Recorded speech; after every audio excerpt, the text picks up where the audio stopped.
नमस्कार दोस्तों, स्वागत है आपका लक्ष्मी टीवी पर, जहां कहानियां सिर्फ सुनी नहीं जाती बल्कि महसूस की जाती हैं। आज की हमारी कहानी आपको हैरान भी करेगी और आपके दिल के सबसे गहरे कोने को छू जाएगी। ये गाथा है गोंडवाना की उस पवित्र भूमि की जहां शौर्य की गूंज हर घाटी और जंगल में सुनाई देती थी, जहां बेटियां सिर्फ घरों की शोभा नहीं बल्कि रणभूमि की ध्वजा बनती थी। ये कहानी है उसी पवित्र भूमि से जन्मी रानी दुर्गावती की, जिन्होंने बचपन से ही अदम्य साहस और अपराजेय जज्बे की मिसाल पेश की। वो नन्ही लड़की जिसने डर को कभी अपने पास भटकने नहीं दिया और हर कदम पर यह साबित किया कि साहस उम्र का मोहताज नहीं होता। क्या आप जानते हैं कैसे अपनी छोटी सी उम्र में ही उन्होंने अदम्य साहस और अपार बुद्धिमत्ता से पूरे राज्य को स्तब्ध कर दिया था?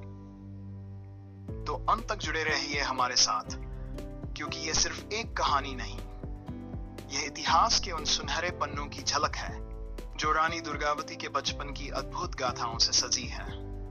बात है साल 1216 की, जब कालिंजर किले के समीप स्थित दुर्गा मंदिर से राजा कीर्तिदेव सिन्हा चंदेल मां भवानी की पूजा करके किले की ओर लौट रहे थे। उस समय उनके साथ अनेक पंडित और सैनिक भी चल रहे थे। पूरा किला भक्ति और श्रद्धा के माहौल में डूबा हुआ था। इसी बीच महल में अचानक हलचल मच गई। महारानी को प्रसव पीड़ा शुरू हो चुकी थी। कुछ समय बाद एक दाई दौड़ते हुए आई और ऊंचे स्वर में खुशी का समाचार सुनाया, महाराज की जय हो, कन्या रत्न का जन्म हुआ है। हालांकि महाराज को पुत्र प्राप्ति की इच्छा थी जो सिंहासन पर बैठकर उनके वंश की कीर्ति को आगे बढ़ा सके, लेकिन कन्या के आगमन ने भी उन्हें हर्ष और गर्व से भर दिया। महल में शीघ्र ही ज्योतिषियों को बुलाया गया। उन्होंने भविष्यवाणी की, यह कन्या तेजस्वी होगी, यह प्रजा का सम्मान और प्यार प्राप्त करेगी और इसका नाम सदियों तक इतिहास में अंकित रहेगा। हालांकि इसका जीवन सुख और दुख का अद्भुत मिश्रण रहेगा। तभी एक पंडित जो राजा के साथ मंदिर से लौटा था, उसने सुझाव दिया, महाराज, इस कन्या का जन्म पवित्र दुर्गा अष्टमी के दिन हुआ है, अतः इसका नाम दुर्गावती रखना उपयुक्त होगा। इस प्रकार 5 अक्टूबर 1524 को उत्तर प्रदेश के बांदा जिले के कालिंजर किले से इस वीरांगना की अद्भुत गाथा का प्रारंभ हुआ। दुर्गावती धीरे धीरे अपने माता पिता के स्नेह और मार्गदर्शन में बड़ी हो रही थी, लेकिन उस समय का कालखंड साधारण नहीं था। घाट के आसपास कालिंजर के नजदीक वह समय था जब हिंदू राजाओं का आत्मसम्मान जैसे खो चुका था। अधिकांश राजा मुगलों के इशारों पर चलने लगे थे और साहस जैसे कहीं दफन सा हो गया था। ऐसे ही समय में दुर्गावती का बचपन कालिंजर की भूमि में खेलता हुआ बड़ा हो रहा था। उसकी किशोरावस्था में बहुत सी बहादुरी की कहानियां हैं। ऐसे ही जब वह 8 वर्ष की नन्ही आयु में थी, तब एक शाम का समय था। बाजार में हलचल और चहल पहल थी। दुर्गावती अपने घुड़सवारी प्रशिक्षक के साथ बाजार घूमने निकली। जैसे ही वह अपने अश्व पर सवार होकर आगे बढ़ी, बाजार में भगदड़ मच गई। चारों ओर लोग चिल्ला रहे थे, बचो बचो। दुर्गावती ने देखा कि एक मदमस्त हाथी बेकाबू होकर दौड़ता हुआ आ रहा है। उसकी विशालता और उग्रता देखकर लोग भयभीत होकर भागने लगे। महावत ने हाथी को रोकने की भरपूर कोशिश की, लेकिन वह अंकुश की परवाह किए बिना और तेज दौड़ता गया। यह देख दुर्गावती के मन में उत्सुकता जागी। अपने अश्व को तेज करते हुए वह हाथी के पीछे बढ़ गई। जब महावत ने किसी तरह हाथी को रोक लिया और उसे जंजीर से बांधने की कोशिश करने लगा, तभी दुर्गावती ने अश्व से उतरकर महावत के पास जाकर कहा, चाचा, मैं इस हाथी पर सवारी करूंगी। तब महावत चौंक कर बोला, बिटिया, ये जंगली हाथी है, ये सवारी के योग्य नहीं है। मैं आपके लिए दूसरा हाथी लाता हूं। दुर्गावती ने मुस्कुराते हुए उत्तर दिया, हाथी ही तो है, क्या यह हमारे इशारों पर नहीं चलेगा? मुझे इसे ही चलाना है। महावत ने लाख समझाने की कोशिश की, लेकिन दुर्गावती ने जिद नहीं छोड़ी। आखिरकार महावत ने हार मान ली। दुर्गावती ने निडर होकर हाथी के पास जाकर उसे बैठने का इशारा किया। ये देख सभी चकित रह गए कि हाथी, जो कुछ समय पहले तक उग्र था, दुर्गावती के सामने शांत हो गया। वह तुरंत बैठ गया और अपनी सूंड हिलाते हुए जैसे खुशी जाहिर कर रहा था। दुर्गावती बिना किसी भय के हाथी पर चढ़ गई। जैसे ही वह बैठी, हाथी खड़ा हो गया और मानो उसे सैर कराने निकला। वह मस्ती में सूंड हिलाता और बीच बीच में दुर्गावती के हाथों का स्पर्श करता। यह दृश्य देखकर बाजार में मौजूद लोग अवाक रह गए। महावत ने अंततः कहा, बिटिया, आप देवी हो। आपने इस उदंड हाथी को खिलौना बना दिया। दुर्गावती मुस्कुराई और बोली, हाथी हमारे सैनिक और देवता दोनों हैं। भला हमें इनसे क्या डर?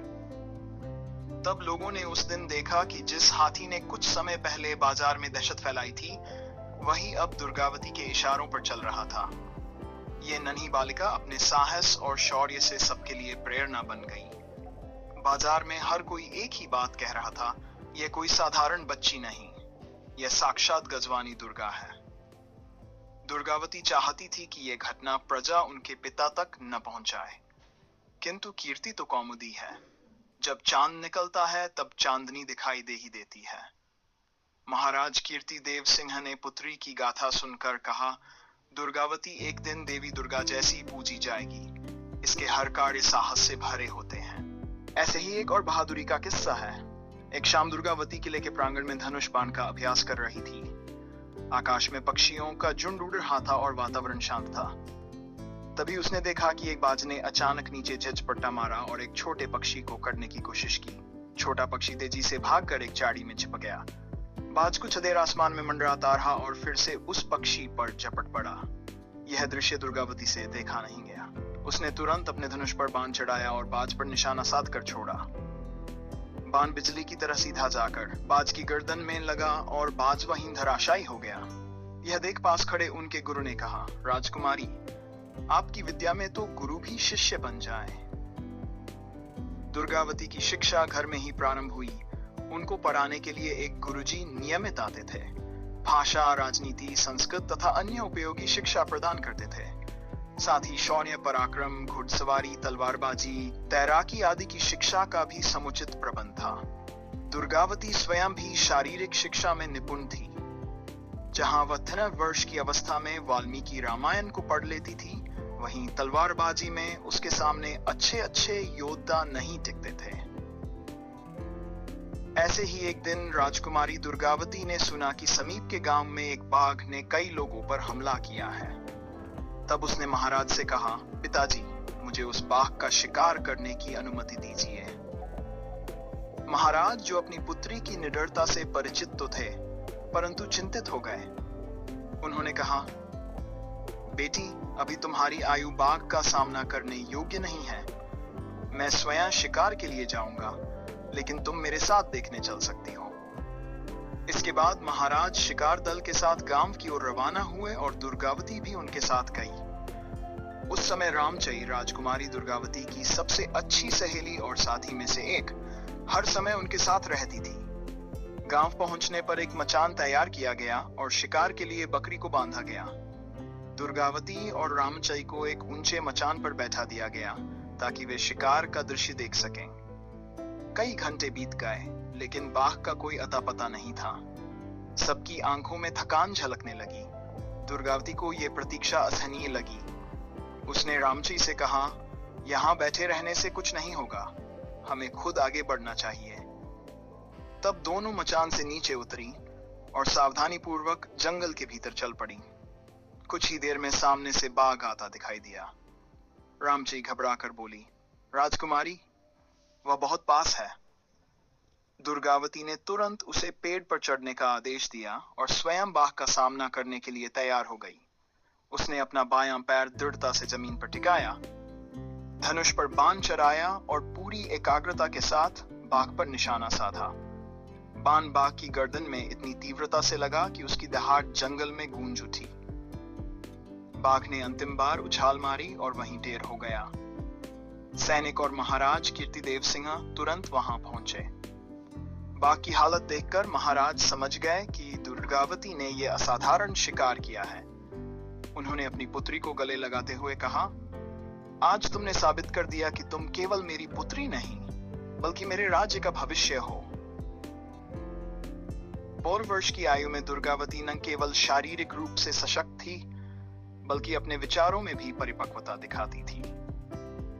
महाराज कीर्तिदेव सिंह को विश्वास हो गया था कि उनकी यह तेजस्विनी पुत्री एक दिन कालिंजर की महान रानी बनेगी।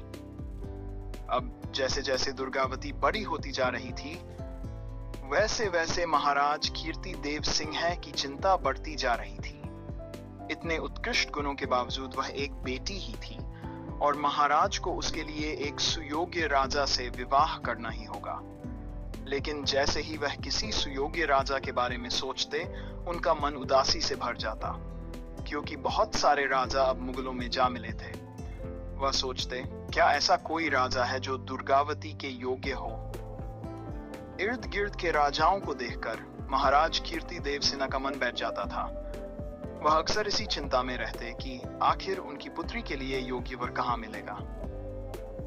इधर दुर्गावती अपनी धुन में रहती। वह कभी सैनिकों और अपनी सहेली रामचई के साथ शिकार खेलने निकल जाती, तो कभी अपने राज्य की सीमाओं का निरीक्षण करने। ऐसे ही एक दिन दुर्गावती ने अपने सैनिकों से सुना कि गरा राज्य में बंदूकों का इस्तेमाल बहुत होता है और मुगल सेना के पास आग्नेय अस्त्रों की भरमार है। तो बंदूक के प्रयोग देखने के लिए दुर्गावती के मन में बहुत जिज्ञासा उठी। वह हालिंजर और गढ़ा की सीमा में शिकार खेलने के उद्देश्य से अपनी छावनी जा पहुंची। उन दिनों दुर्गा पूजन का उत्सव चल रहा था। 2 कोस दूर पर मनियागढ़ नाम का एक पठार, जिसके ऊपर एक बड़ा किला था। वहां एक बस्ती थी, एक राजमहल और एक भव्य मंदिर भी था। बस्ती में अधिकांश लोग गोंड जाति के थे। उस ऊंचे पत्थर पर चढ़कर चारों ओर का दृश्य देखना अत्यंत मनोरम लगता था। दुर्गा पूजा के अवसर पर गरा के राजा भी मनियागढ़ में आते थे। दुर्गावती ने सोचा कि संभवतः इस मेले में बंदूकें भी मिलेंगी। इस विचार से उत्साहित होकर वह जंगल के रास्ते से कुछ सैनिकों और अपनी सहेली रामचई के साथ मनियागढ़ की ओर चल पड़ी। रास्ते में रामचई बोली, सुनने में आया है कि गरा के राजा शेर का बहुत शिकार करते हैं और कामदेव की तरह लगते हैं। यह सुनकर दुर्गावती मुस्कुराई और बोली, तू मंदिर देखने जा रही है या राजा महाराजा देखने? ऐसे ही हंसी मजाक और बातें करते करते दोनों मनियागढ़ के नजदीक पहुंचे। जब रामचई और दुर्गावती मनियागढ़ पहुंचे तो वहां उन्होंने देखा कि यहाँ पर अधिकतर स्त्री पुरुष सांवले थे। काले होने के बावजूद महिलाएं अपने सुगठित शरीर से आकर्षक गति थीं और ठगने कद के पुरुष भी अपने पुष्ट शरीर से परिश्रमी प्रतीत होते थे। जीवन अपनी सामान्य गति से चल रहा था। तभी अचानक वहां जोरदार कोलाहल मच गया। लोग घबरा कर इधर उधर भागने लगे। कोई सामान समेट रहा था तो कोई अपने परिवार को सुरक्षित स्थान पर पहुंचाने की कोशिश कर रहा था। तभी रामचई ने चिल्लाकर दुर्गावती को चेतावनी, दुर्गावती हथियार उठाओ, परीक्षा का समय आ गया है। यह सुनते ही दुर्गावती चौकन्ना हो गई। उसने तुरंत धनुष उठाया और प्रत्यंचा चढ़ा दी। बाण को साधते हुए उसने घाट की ओर देखा। दूर से सैनिकों की टुकड़ी तेजी से उनकी ओर बढ़ रही थी।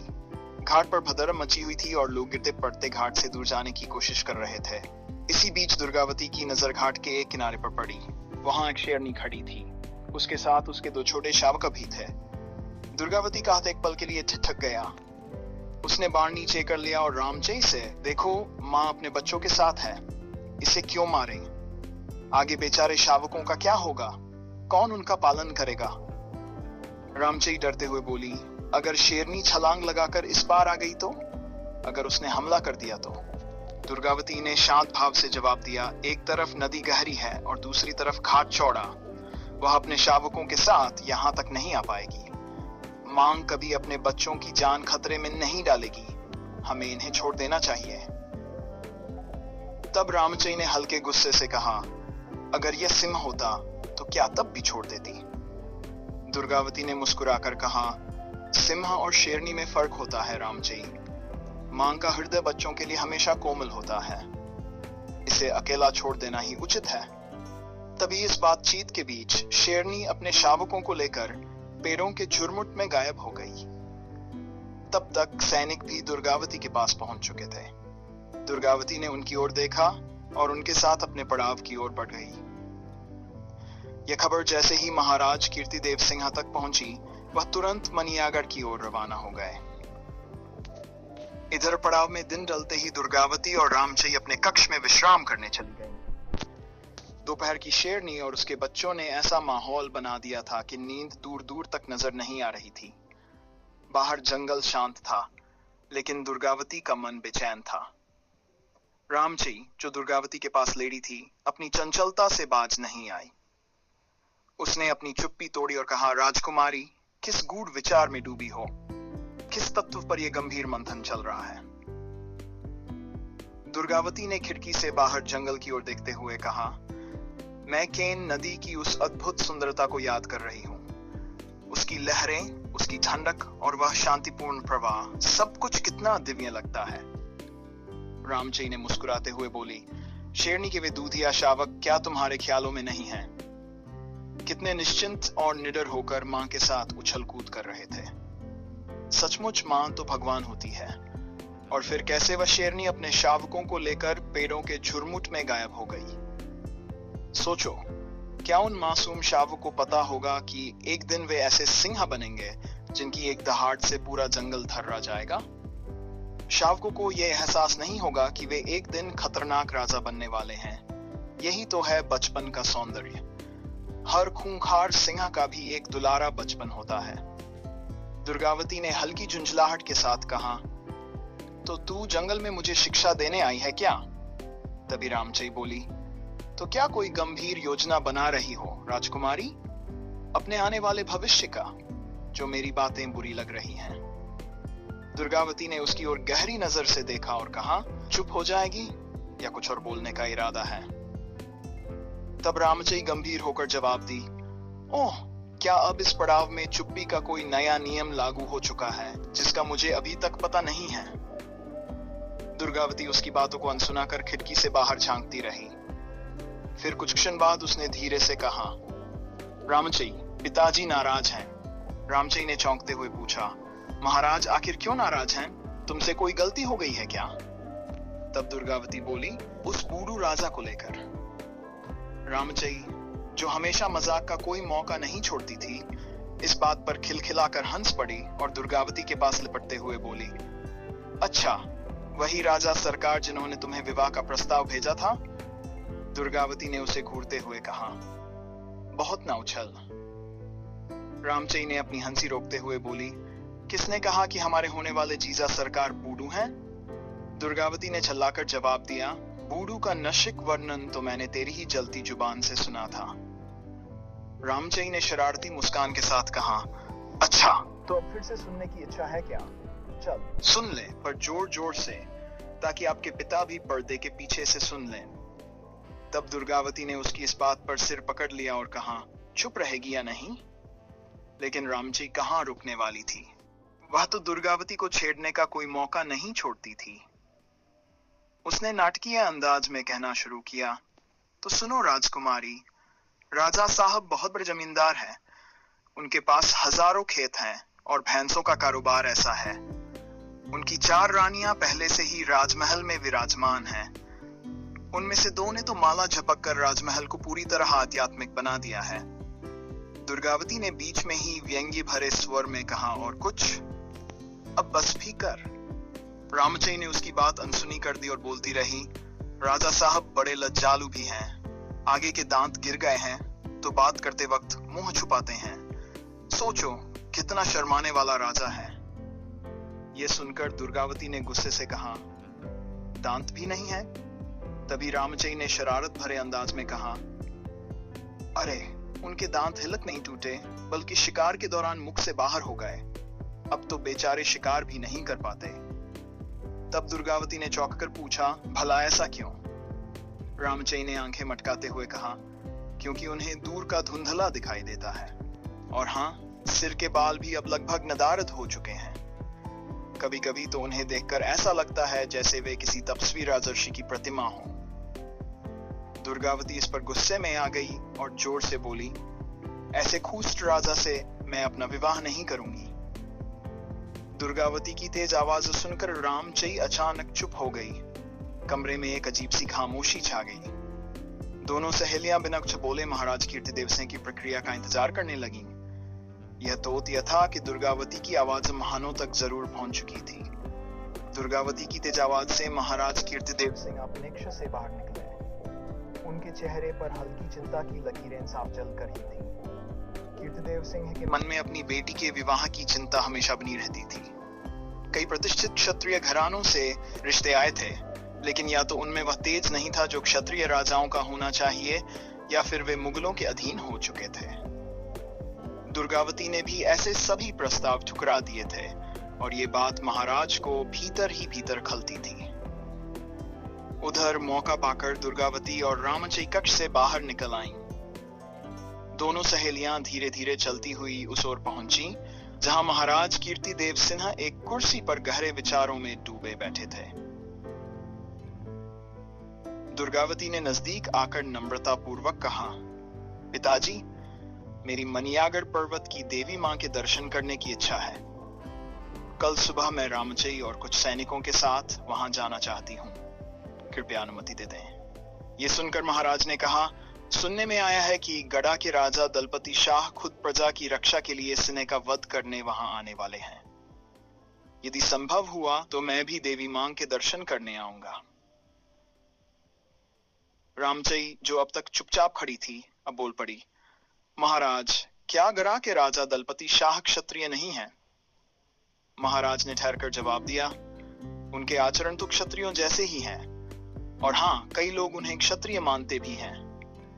जिनके हाथ का छुआ पानी ब्राह्मण पी लेता है, उसे हम क्षत्रिय मानते हैं।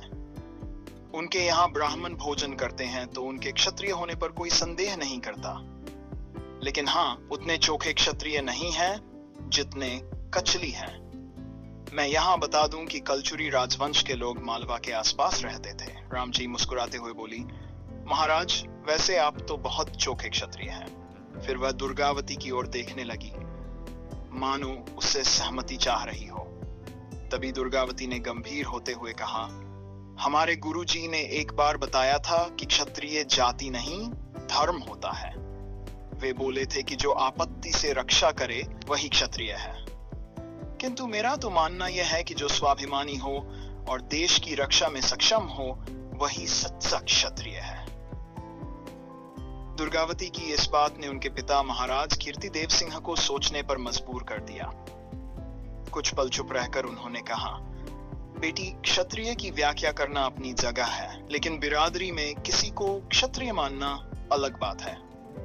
फिलहाल दलपति शाह के बारे में मुझे संपूर्ण जानकारी नहीं है। छोड़ो ये सब, तुम कल देवी दर्शन के लिए तैयारी करो।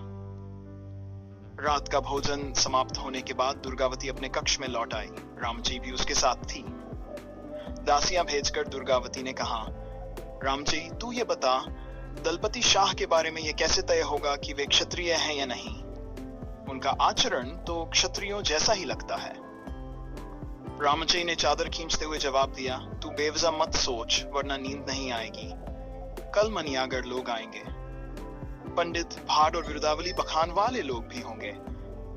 मैं सब हालचाल पता कर लूंगी। तू अभी सो जा। जंगल में नींद भले ना आए, लेकिन न सोने से तेज घटता है। कल सीधी पहाड़ी चढ़नी है, केन नदी में नहाना है, मां भवानी का अभिषेक करना है और उन सब लोगों से भेंट करनी है जो गड़ा राज्य के हाल जानते हैं।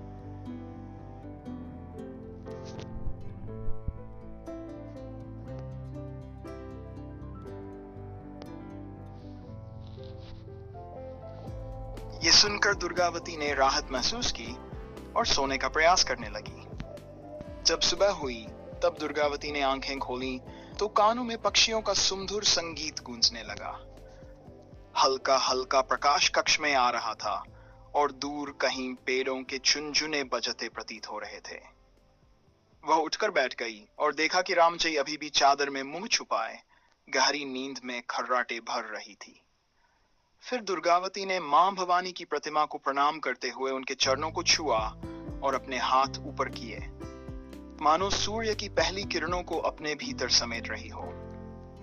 तब कुछ देर बाद दुर्गावती ने सोती हुई रामचई को आवाज दी, उठो रामचई, बाहर देखो। आकाश में जैसे कोई चित्रकार सूरज का चित्र बना रहा हो, लाल रंग भर दिया है। अभी और सूरज ऊपर उठकर जैसे ही सबके सामने प्रकट होगा, ऐसा लगेगा जैसे किसी प्रदर्शनी में चित्र रखा गया हो। यह सब हो, इससे पहले इसे देख लो। रामचई अधनींद में गुनगुनाई और बोली, क्या बात है? अभी ही क्यों उठा रही हो? फिर वह झटपट उठी, आंखें मलते हुए बाहर निकली और सूर्यदेव को प्रणाम किया। कुछ देर आकाश को निहारने के बाद बोली, आज बड़ी देर तक सोती रह गई, मैं जाग क्यों नहीं पाई? इन दिनों जो सपने तेरी आंखों में आने चाहिए वे मेरी आंखों में आते हैं। पता नहीं क्यों रात भर सपने में तरह तरह के क्षत्रियों की खोज करती रहती हूँ। दुर्गावती ने मुस्कुराते हुए कहा, बस ज्यादा होशियार मत बन, वैसे ही देर हो चुकी है, हमें देवी मां की पूजा करने जाना है, जल्दी तैयार हो जाओ। सुप्रभात की इस पावन बेला में दोनों सहेलियां सैनिकों के साथ पूजन सामग्री इकट्ठा करके दुर्गा मां के मंदिर की ओर रवाना हो गईं। सूर्य की किरणें धीरे धीरे तेज हो रही थीं। रास्ते में प्राचीन पर्वत की कठिन चढ़ाई को ध्यान में रखकर दल आगे बढ़ा। कुछ दूर चलने के बाद वे एक शीतला जल कुंड के पास पहुंचे। वहां सभी ने थोड़ा सुस्ताने का निर्णय लिया। दुर्गावती ने पानी से हाथ मुंह धोया और 2 चुल्लू जल पिया। जब दल आगे बढ़ा तो एक छोटे से मंदिर पर उनकी नजर पड़ी। वहां लोग भक्ति में डूबे हुए काली मां के गीत गा रहे थे। जलते हुए खप्पर की रोशनी में कई भक्तगण नृत्य कर रहे थे। ये दृश्य देखकर दुर्गावती का मन श्रद्धा से भर गया। थोड़ी और यात्रा करने के बाद आखिरकार दुर्गा देवी का भव्य मंदिर दिखाई दिया।